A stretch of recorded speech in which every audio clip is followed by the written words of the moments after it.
welcome back to Drift Garage. On the last episode we built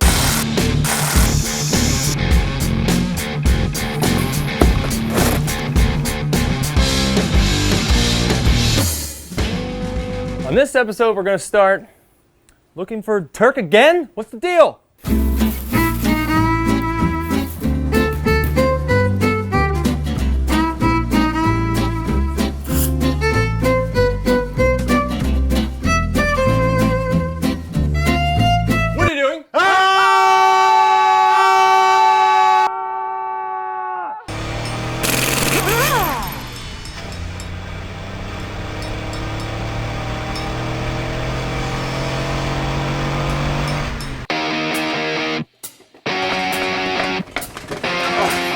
Transmission's going in a little bit difficult, so we're just going to throw a tiny bit of grease around the input shaft and hopefully it helps it slide in. So on the tip of the input shaft, you really only want to put a very, very slim coat so it doesn't hydrolock the bushing. Just want to get it glazed on there and that's about it. A little lube went a long way. A little Valvoline lubrication.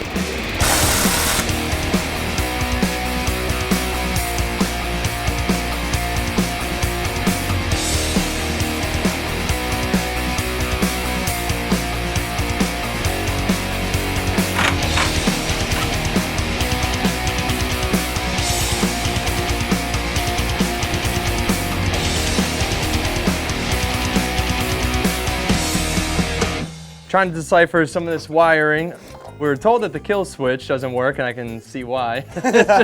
It's just the power wires that just jumpered right through the alternator, so even if you hit the kill switch, the alternator just keeps the engine running. So that's one of the reasons why when we're at Tech, they test your kill switch every event. So the proper connection for a kill switch is that when you hit that switch, you want it to kill all power to your ignition and fuel system. So you have to have your ECU essentially be wired in the right side of that kill switch and not on the side where your alternator is connected to your battery, so that the alternator will just continue to power all those things.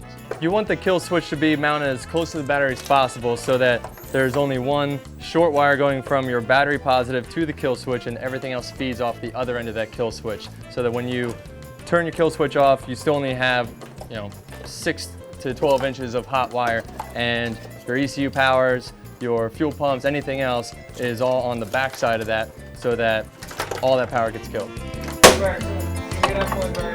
Get it tight. Get it tight, Forsberg.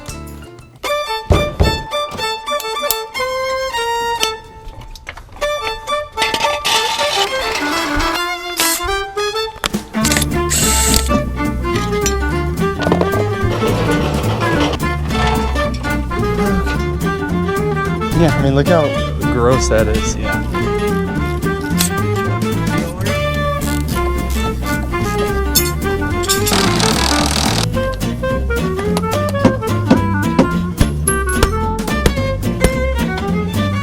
Gonna zap this thing off.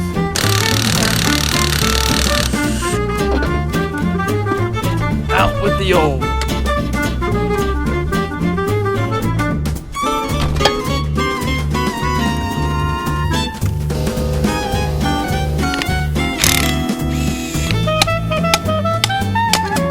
Nailed it.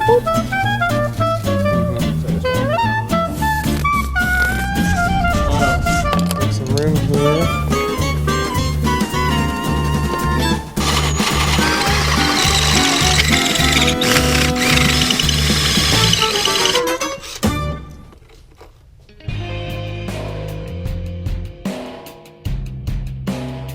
All right, well, we just got the engine in.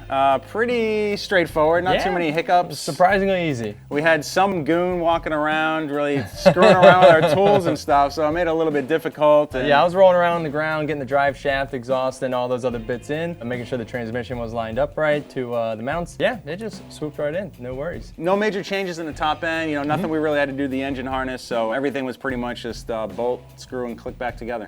Yeah, since we didn't do a motor swap and we kept it with the SR20 like I had before, there wasn't too much wiring, just a little bit of cleanup, a little bit of idiot proofing of the car.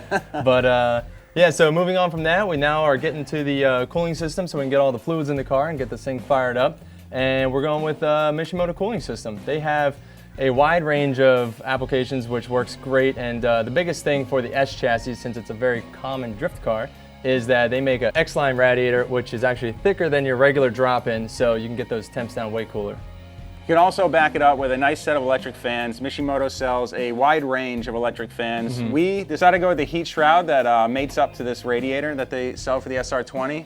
And with that, we actually upgraded the fans that it comes with some big 12-inch race fans. That's right. And fastened those on there. So this thing is going to be running extremely cool. Yeah, the stock clutch fan does work really well, and we do recommend that for a lot of drift kids. Mishimoto now has a thermostatic electric fan controller, which is great because you have your fans only running when you need to, and it keeps that engine temp a little more balanced. Out of sight, out of mind. You don't have to worry about hitting a switch and maybe forgetting it or the switch breaks. Just run a thermostat setup. I mean, I know I've done that plenty of times, so it's nice to just have everything work for you and one less thing to focus on so you can have fun driving. Now on our Pro cars, we put the radiators in the trunk. That helps offset some of the weight, especially with our bigger engines typically. And it also moves it away from all the engine bay heat. You got your turbos up there, your oil coolers and everything else. So you want to get your radiators far away from that and getting some nice fresh cool air from the back of the car.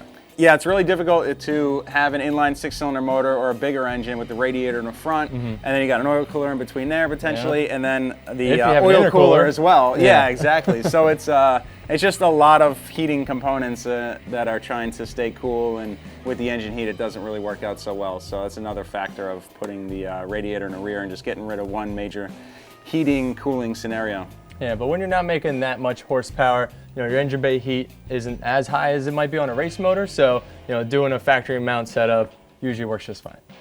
Another great piece to take the time and install in your car is an oil cooler. Some people think it's a little messy and a little unneeded, but I think it's a huge help. Dude, it's 100% needed. Yeah. In any scenario, as far as you tracking a car and you're trying to run hot laps in any drift track, grip racing, anything. I mean, your oil temp starts soaring and your water temp starts soaring, then you are looking for an expensive repair bill for sure. It's just extra insurance so that you know your engine's gonna be running cool and you can continue to focus on the fun factor. Yeah, because as oil heats up, it breaks down, it gets thinner, and it stops oiling, essentially. It stops doing what it's supposed to do. Yeah, so this is a cool unit. It's dual pass, so it comes in here, goes across, down, and back over, so it's really compact and easy to mount. One of the issues with oil coolers is usually big and bulky, so this is a perfectly sized setup for a 4-cylinder. We don't have to get too over dramatic with it. Yeah, they make nice little billet sandwich plates that are also thermostatic, so it'll help your engine warm up sooner, and then once you hit that optimal oil temp, it opens up and flows fresh oil through the oil cooler. Mishimoto also makes plenty of different range of sizes. They actually make a lot of oil cooler kits, so it's pretty bolt-in. Oh, yeah, that too. Bolt-in scenario, so you don't have to really do too much fabrication or cutting and fitting. So for this setup, we mounted it right in the middle here. Keeps it out of the way of the crash zone. A lot of people you'll see mount them on the sides and in the crash bars. Which works usually for time attack cars, especially, and then the drift guys started to find out quickly that you smash those things. Very, very easily. So yeah, on the drift cars, you kind of started to see the oil coolers migrate to the center of the car where it's a lot safer. Just put them in the back, have some steel in front of it, you'll probably be okay. One big thing to remember and point out is if you do blow an engine and there is metal in your oil, you have to replace your oil cooler. There's nothing that you can do, electrolysis cleaning or whatever that crap is. It's it could potentially work, but it's like why run the risk? You're gonna spend all the money rebuilding your engine, and if it doesn't work because of oil cooler, it's just not worth it. So I mean, definitely a huge recommendation to replace your oil cooler if you do get any kind of blown engine and metal material in the oil. Every car needs an air filter, and an easy choice for us is to go with the AEM dry flow because they have just an insane amount of variety to fit all your applications, whether it's naturally aspirated or a turbo setup like this. And so we got just a quick coupling off the turbo to a straight pipe and pop this filter right on the end, and we're good to go. What's great about AEM is that they're not just another company throwing filters on a shelf. They actually have dyno-proven results on their vehicle-specific setups, and they have a wide variety of custom filters to fit any application. And since we went with a custom turbo on this setup, we actually got to measure it out and build our own intake utilizing their universal tubing kit. They have a bunch of different diameters and bends so that you can measure it out and cut it up and fit it right in your own garage. And lastly, since we cut out the wheel well to get more clearance for the steering angle, you can get this AEM dry flow sock, which actually slips right over the filter. And this will work in almost any wet condition and keeps the water out of your filter and out of your engine. Not to mention, it keeps all the little tire worms, rocks, and debris out of the little crevices in your filter pleats.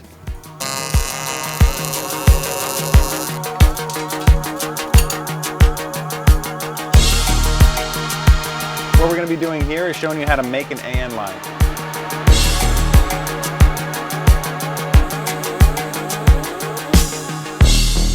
Thanks for watching, and if you got any questions about how to keep your car running cool, or any questions at all, leave them in the comments below. Also, we want to hear about your favorite JDM classic car.